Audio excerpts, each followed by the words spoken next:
How are you guys doing? Today is Thursday, August 12th, 2021. I'm James Sims, and for this episode of The Elite, I'm going to do an elite individual profile on Matthijs de Ligt. The elite Dutch defender for Juventus turns 22 today, and my intention with this episode is, of course, to shed light on his accolades and his achievements to show what he's been able to accomplish from the moment where he stepped onto the stage as a 17-year-old to where he is right now as a player who looks like he could be a franchise cornerstone, especially at Juventus moving forward. If you're unfamiliar with him, he stands at about 6'2". He's incredibly strong, but I would say, of course, what separates him is his physicality and his willingness to actually get in there and really kind of be a dog, as many people would describe him. For the defensive position, he's the right size, he has the right athleticism, and of course he has the intellect to, of course, be able to be as consistent as he is playing against some of the best attackers, especially some of them being veterans, being a lot older than him, and he still is able to really hold his own.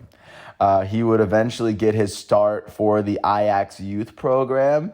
He would officially get called up to play for the senior team in his age 16 season in 2016-17. He would actually get called up for the very first time to play at 17, where he would end up being, he would be the second youngest goal scorer ever for Ajax.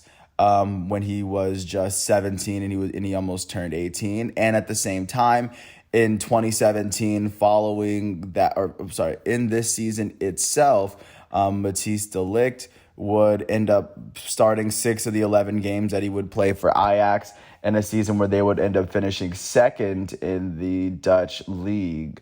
But they would go on to also finish as runners-up in Europa League, as Matthijs de Ligt became the youngest player to ever start in a European League final. Of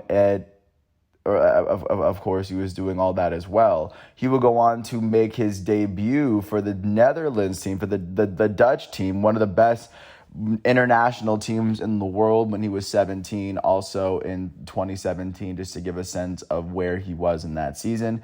That would lead him into his first full season with Ajax, his age 17 season, where he would start all 33 games in this season. Where Ajax would go on to finish second in the Dutch league yet again, as this time they would get a little bit closer, but Matthijs de Ligt would, of course, get recognized for being one of the best young players in the sport. In 2018, he would go on to win the Golden Boy Award, which, of course, is given to the best young player, I believe, under the age the best teenage soccer player in soccer. Please don't quote me on that one personally, but he would go on to finish with 3 goals and 2 assists in his very first season as a starter, as a starting defender. Not to mention that in 2017-18, he would allow less goals than matches played. The team would concede 29 goals with him on the field in the 33 matches he played. He finished with 12 clean sheets. And then in 2017-18, they would go on to lose in the Champions League qualifying round, just to give a sense of where they were. But following that, he would come back to play for his third season at Ajax in 2018-2019. This would be the season where he would get signed after virtually. In 2018, in his age 18 season, he would start all 33 games for an Ajax team that would eventually go on and win the Dutch league for the only time since he's actually been there.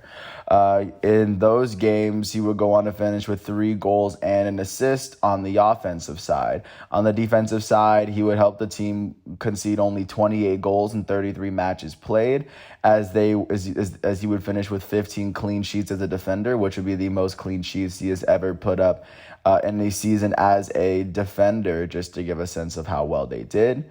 And of course, in 2018-2019, in addition to winning the Dutch League and the Dutch League Cup, they would lose in the semifinal round of the Champions League and all the way through the Champions League round. De Ligt would go on to only allow 14 goals in the 17 matches he played. He scored 3 goals himself, and he would finish with 6 clean sheets in the 17 matches he played. Eventually that year, the Champions League would eventually go to Liverpool as Liverpool beat Tottenham. But of course, Ajax was a team that was very close to getting there, and Matthijs de Ligt was one of the reasons why. He and their midfielder Frenkie de Jong. That offseason, Frenkie de Jong would end up going to Barcelona, and then Matthijs de Ligt would end up getting signed by Juventus. And when he officially moved, he would play his very first season in Juventus in 2019 and 2020. That was the season that was impacted by COVID to the point where it would delay the end of the season by a few months, but they would still go on to finish it. In Serie A, Juventus would go on to win Champions League, which would be the ninth year in a row in which they had won the trophy. They would finish runners-up in the Coppa Italia, the Italian Cup, and the Italian Super Cup as well. They would lose in the round of 16 in Champions League, with Cristiano Ronaldo being the leading scorer for the second season. But in Matthijs de Ligt's first season, they would make somewhat of an impact on the offensive side in the 29 matches he played. He finished with 4 goals in the season, which is the most he's ever put up in a domestic league, at least to date. He would go on, in addition to winning the trophies that he did that season. In Serie A, he allowed 28 goals in 29 matches played, as he finished with 9 clean sheets on the season. He would only play 6 Champions League games for Juventus, as of course they would get bounced in the round of 16 in the season where Bayern Munich would run away with the Champions League win. Not to mention that that in the games that he played, Juventus would only allow 4. They would concede 4 goals in the 6 matches he played, as he had a couple of clean sheets. And then at the conclusion of that season, he would come back and play this most recent season with Juventus. And in this most recent season, in a season in which he's had to deal with some injury trouble of his own, he started 25 of the 27 matches he played in a season where Juventus just barely finished with a 4th seed. This was the first season since 2011 in which they haven't won the Serie A, the Italian league. They would go on to win the Italian Cup and the Supercoppa, the 2 cups that they would finish as runners-up in the year before. And then this year, they actually did end up losing in the round of 16 in UEFA Champions League, to give a sense of how that went. But following them losing in the round of 16 to Porto, like I said, they were still able to qualify and clinch Champions League next year. In the Serie A this year, on the offensive side, he was able to add a goal and an assist. And then looking at what he did defensively this year, the team allowed 25 goals in 27 Serie A matches played, as they finished with 5 clean sheets with De Ligt in the lineup. And in the Champions League, in the 5 matches he played, he allowed 3 goals in those 5 matches with 2 clean sheets. But that currently leads us to where we are right now. The thing about Matthijs de Ligt is he's played all that, or he has all that game experience. He has 150 senior matches played. And today he's finally turning 22, just to get a sense of how young he is, and just to get a sense of how ready he is just to take on the destiny that he's opening himself up to. He is walking a very thin line with very few soccer players that have ever been able to do the same thing. And I think that where he is right now is a perfect spot, where at Juventus he's been learning under the 2 defensive backs that just won the Euro 2020 for Italy, and Leonardo Bonucci and Giorgio Chiellini. Where he has a nice little apprenticeship system working here, whereas I think that a little down the line he's going to take the reins as the best defender in all of soccer. Not to mention that Virgil van Dijk does happen to play on the same national team as he does. I think he has the right set of mentors. He has the right skills. He has the right tools. And I think he is already putting it all together. But I think what we're seeing right now is just the tip of the iceberg for what could be, or who could be, one of the greatest defenders we may ever see. But with that said, I want to thank everyone for listening to all 10 minutes of this piece. I want to thank the Football Reference, Footy Stats, Transfermarkt, Wikipedia site for giving me all the facts and figures that I needed to do this episode.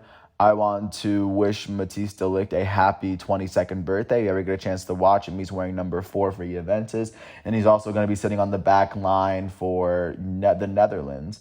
One thing I might add that in this summer, he did play with the Netherlands in the Euros, but they lost in the round of 16 to the Czech Republic after De Ligt would get a red card, I would believe, early in the second half for getting a handball. And then the Netherlands would actually concede both of their goals after De Ligt went out, just to show what his impact is on the team. And Virgil wasn't playing either. But you can see the impact that he already has at such a young age, and just where it was just that it's a matter of time. I mean, you have TNT, you have a lit match, you have some gasoline. It's a matter of time before he explodes and becomes the cultural global phenomenon that we will eventually see him as. But until then, thanks.